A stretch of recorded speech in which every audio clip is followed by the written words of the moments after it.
Hello, everybody. Welcome or welcome back. My name is Monique, and I'm on a financial health journey to create an inheritance for the generations to come. And I want to do that through consistency and discipline. Today, I'm here to do a budget with me for the second paycheck that I will receive in December on this coming Friday, December the 15th. It is December the 12th, so it's Tuesday.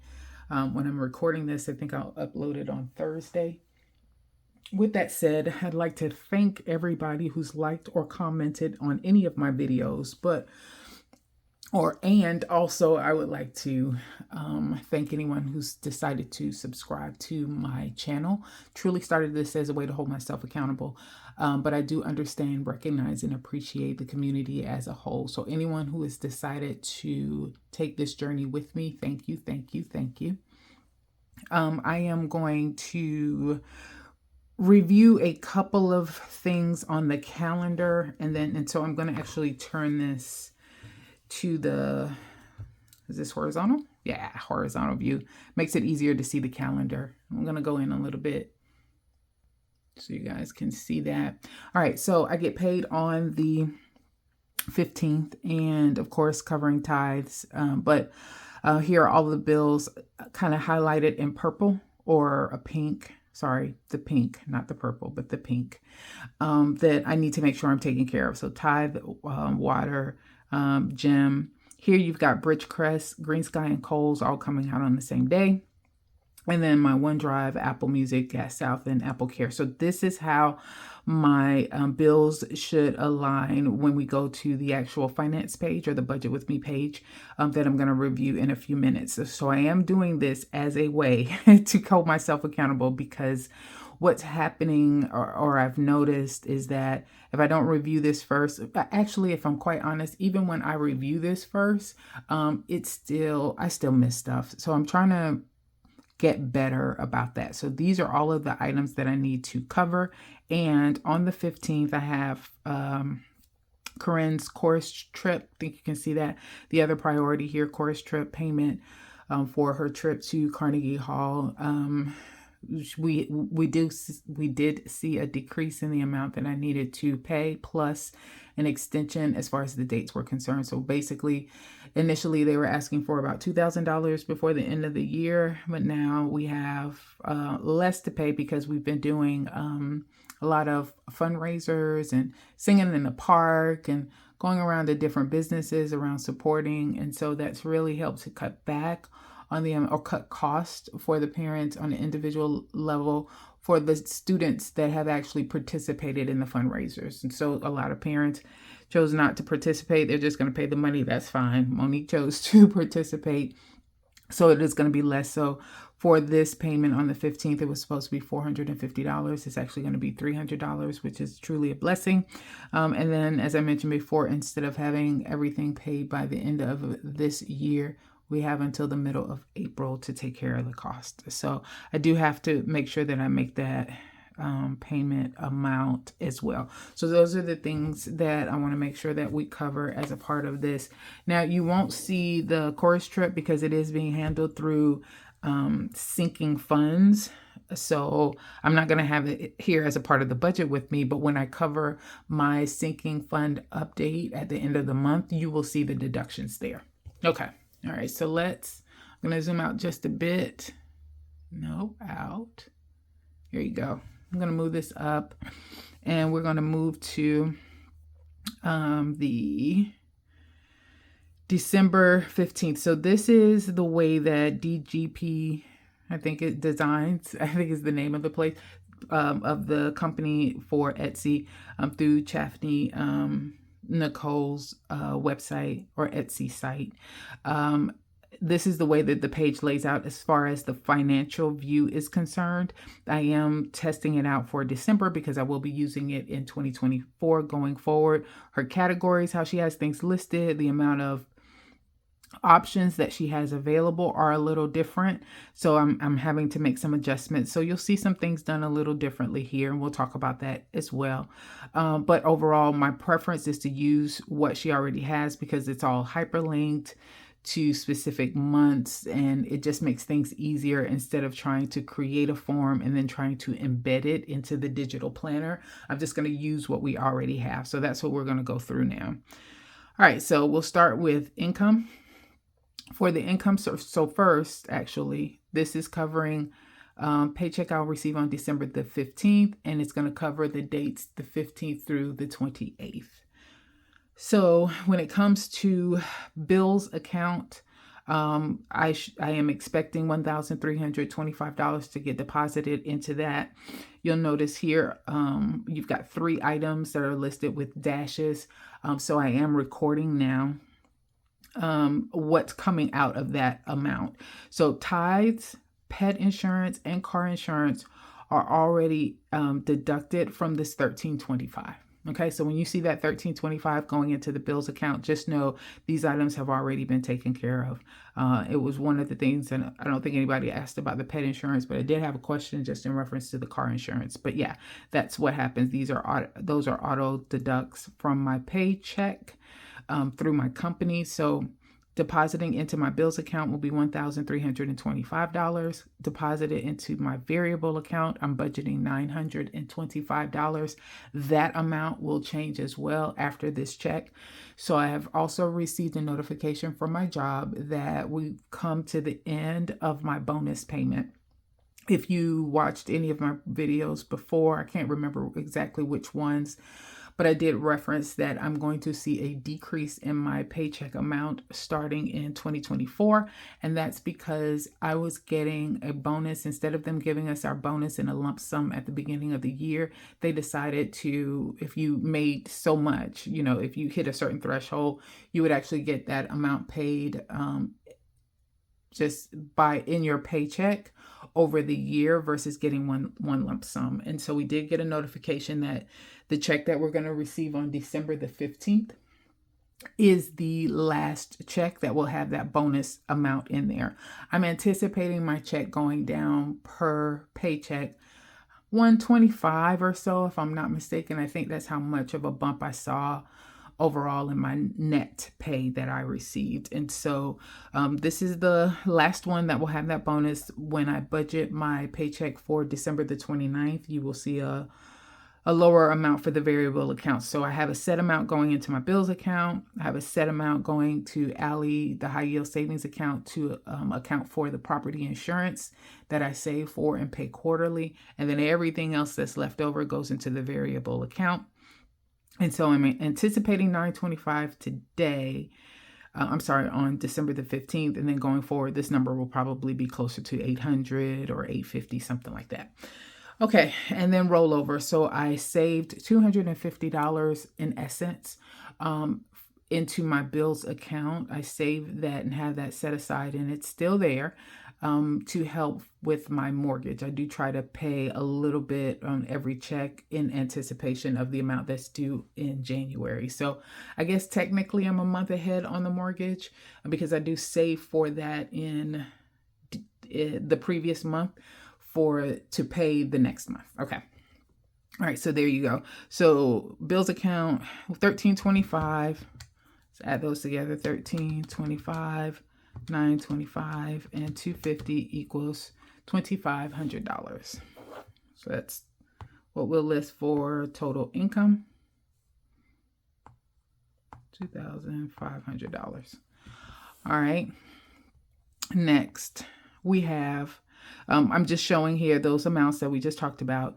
Mortgage, I want to save another $250. So this is a magic month. I get paid on the 1st, the 15th, and the 29th. So if I save $250 each check, I'll have the $715. Actually, a little bit more than that, of course, but I'll have the $715 for my mortgage. Water is due on the 15th, $25. Gym, the 17th for $25. OneDrive, which is my storage, is $2. I have another Apple Care. So I've got 2 Apple Cares that you will see. One for my old iPad, which I'm going to actually give to my youngest daughter as a Christmas gift. And then the other one is for the new iPad, the iPad mini that I have. So that one is due on the 28th, $4. Apple Music is for my daughter. Although I don't remember paying for last month. I'm going to need to ask her about this. Maybe she's given up on Apple Music. I don't know. But if so, I'm going to take that off. But I need to check with her on that one. But the Apple Music is for her. And then Gas South, I'm on a budget kind of billing on that one. So it's always 102. So those are all the bills that I have for this check. Let's add those together. 250, 25, 25, 2, 4, 12, and 102. It's $420.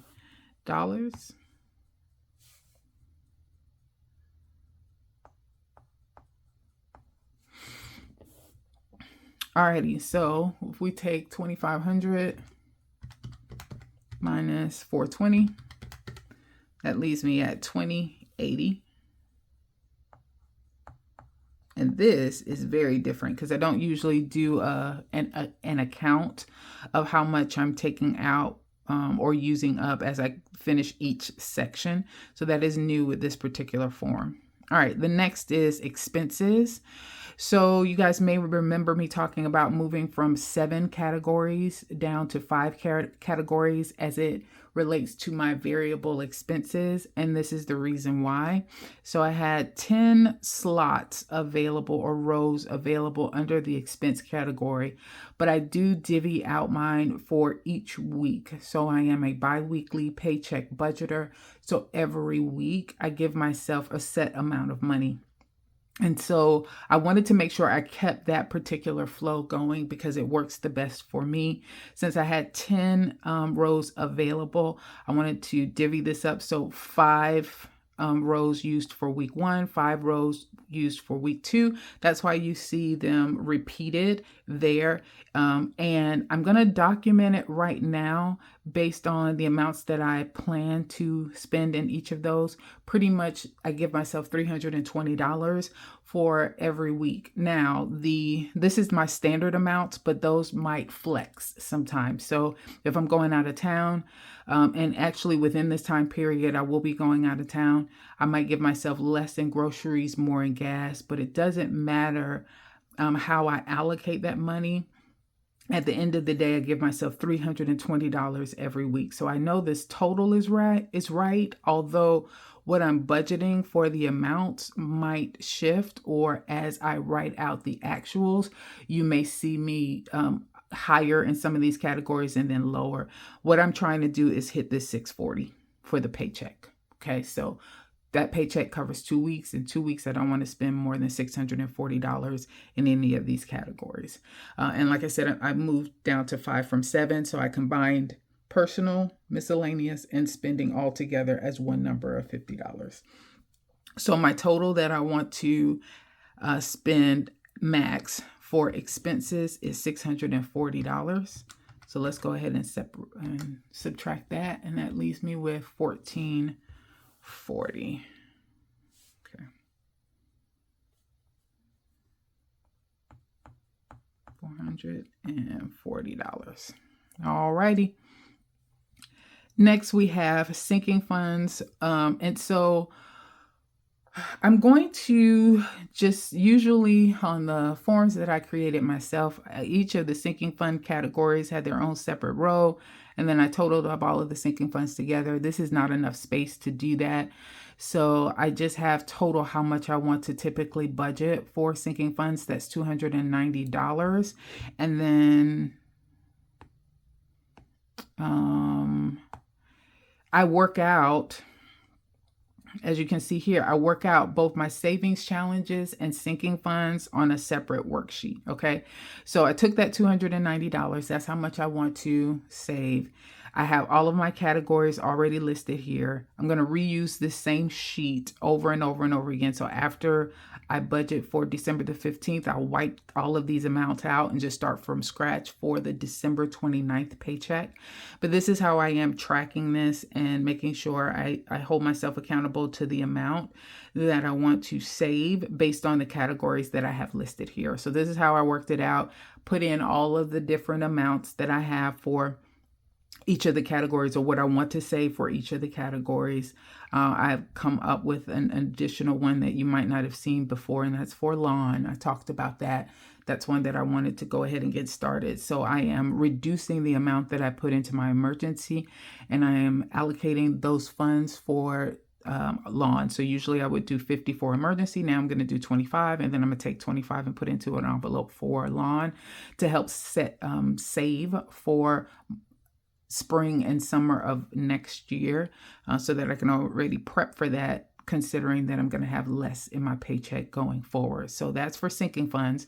And then I'll just cover really quick. I'm doing the same thing for savings challenges. So I've got several different types of categories for that. My general ones that I save every single time, a family binder that now I have, where I have 5 additional savings envelopes that I'm trying to save for.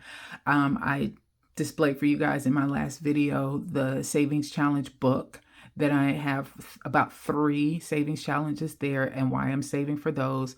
And then I have another one coming from Butterfly Digital Co. or something like that is the Etsy name. But she has a 2024 or a yearly savings challenge that she creates. So I did order those cards. So January to December, I'm saving for those. I haven't gotten it yet. That's why I'm not allocating any money towards that.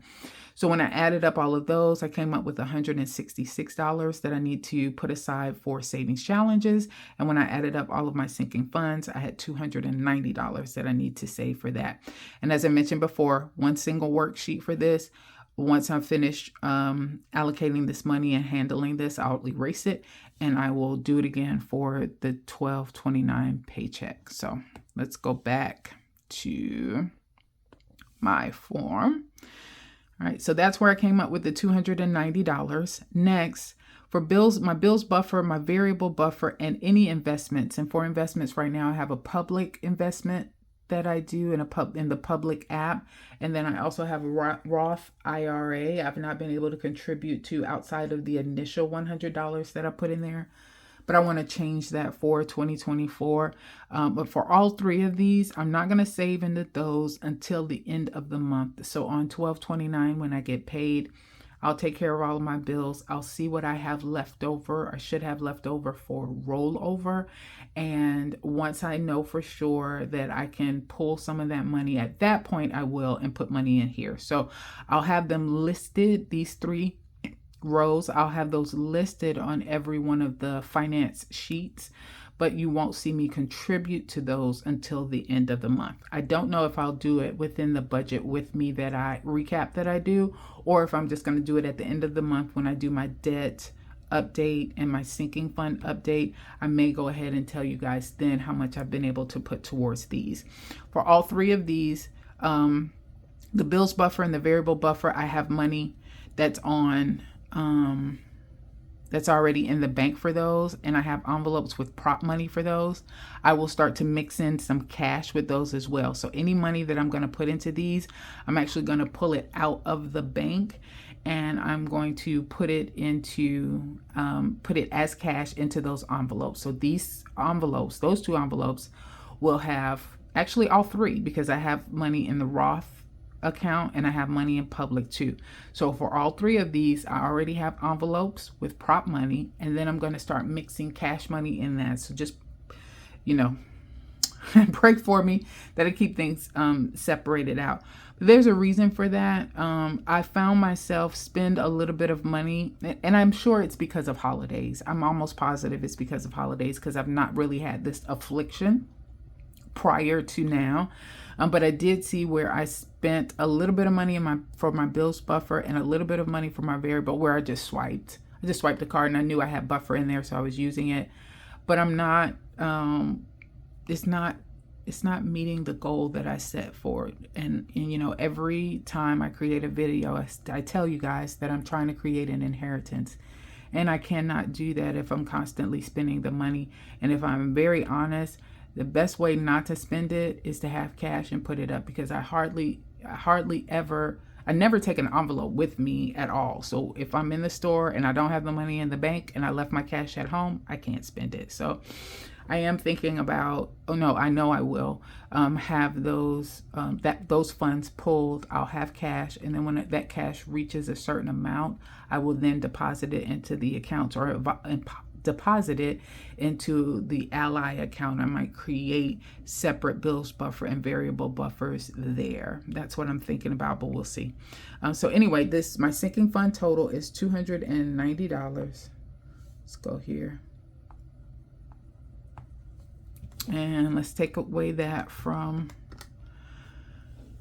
what I had left, and that leaves me with $1,150. And then all of these numbers added up, we just talked about, that is 166.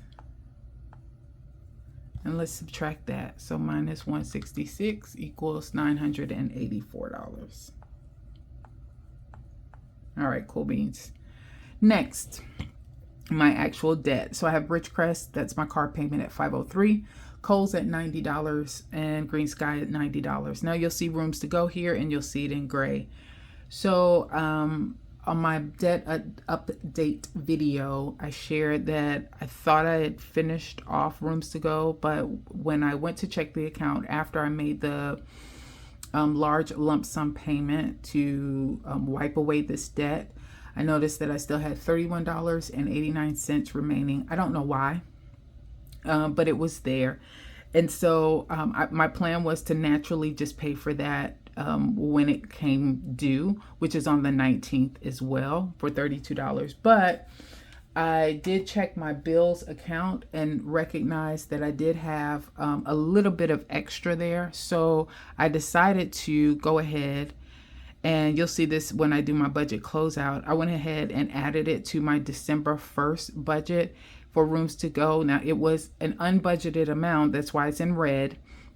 But I went ahead and took care of that and paid for that, since I had a little bit more than the $250 that I was trying to save or set aside in that bills account. I went ahead and covered that Rooms to Go, so it's already done.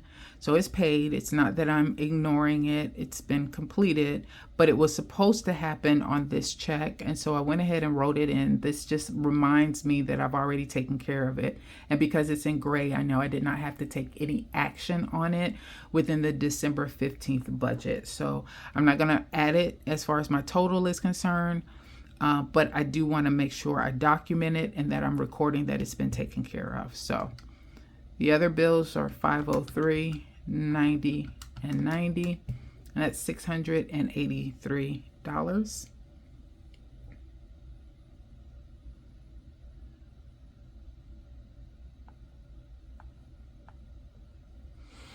Alrighty, so $984. I had to pause for a second because I think I did something wrong. 683 equals $301 is the amount that's left. And that's right. That's good, because I wasn't supposed to count the $250 over here. That's why I had that in gray. I wasn't supposed to count that because I want to make sure that I have that left over and that I don't account for it in the bills where I'm trying to use it to pay for other things. But it's okay because I have $301 left. So that $250 is in that $301. So remember that $250 was rollover. I should always have that in the account. It looks like here I do, because I have $301 there. So what I am going to do here, instead, for income total, this is going to sound really weird, but for income total, what I'm going to do is say $2,500 minus $250. And I'm going to say $2,250 instead. Okay, I'm going to say $2,250 instead, and you'll see the reason why. So I'm going to say here, the total was $2,250 for income. Debt is $420. Expenses total is $640. Sinking funds was $290. Savings $166. Debt $683. Now, because I took that $250 out, this should show that I am under budget by $51 if I did this right. Okay, so Income is now 2250 minus 420 minus 640 minus 290 minus 166 minus 683 equals, yes, $51. And the reason why I decided to do it that way is because if I look back at this prior to or Friday or any other time, I want this to show that I only have $50 to really work with. That's my wiggle room versus having $301 that I'm working with. Because if I see that 301, I could end up trying to pay a little extra on debt or do something else and forget that I had saved that extra $250 to help with rent. So that's why I decided to do it that way. I may go back and reconcile these other numbers to make sure that I'm accounting for that. And I'm glad I caught that, because if I thought I had $300 left over, I probably would have tried to put something more to debt. As it stands now, I have $51 as far as wiggle room is concerned that I'm under budget. We'll see at the end if that's the way that it ends out. But we are done. That is it. Thanks everybody for your time. You guys have a good one.